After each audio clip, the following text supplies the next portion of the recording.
Questions and comments, questions et commentaires. The Honourable Parliamentary Secretary, the Government House Leader. Yes, thank you, Madam Speaker. And I did want to thank the member for sharing his personal stories and to congratulate him on his first speech here in the chamber.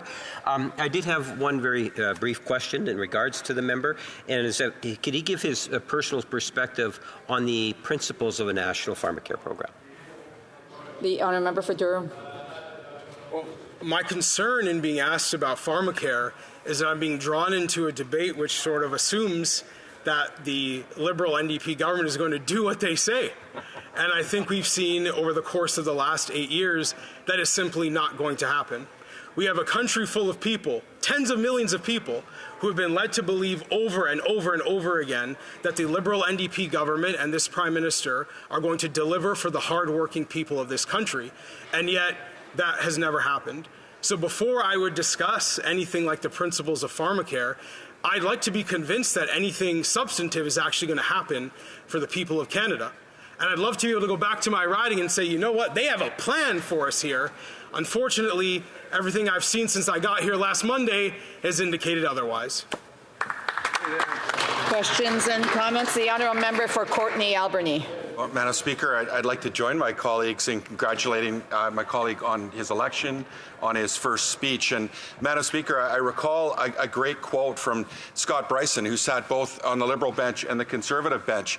When he sat in this House, he said that regardless, and obviously I don't share a lot of the policies of the Conservative Party, he said, but regardless of where you sit in this House, you can make a huge impact and difference for Canadians. And I hope my colleague will also take that into heart and working collectively with each other to try to find solutions to support Canadians as we walk forward together.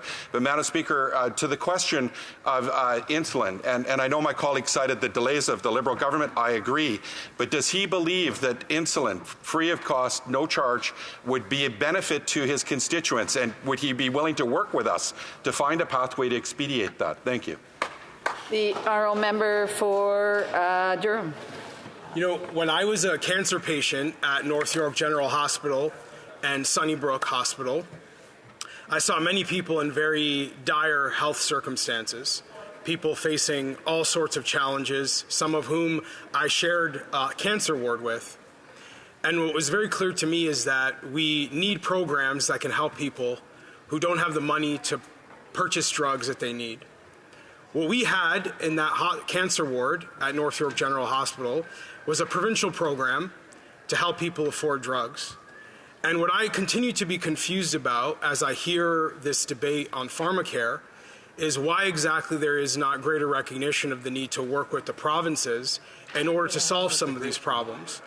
I saw people right beside me hooked up on the same IVs as I was, getting their bodies pumped with chemotherapy drugs, who depended on those provincial programs in order to get the health care that they needed. And what I worry about, and I think my fellow cancer patients at North York General Hospital would worry about, including cancer patients all across this country, is whether this is a matter of creating more bureaucracy here in Ottawa, or if we're actually concerned with providing people with what they need at an affordable price.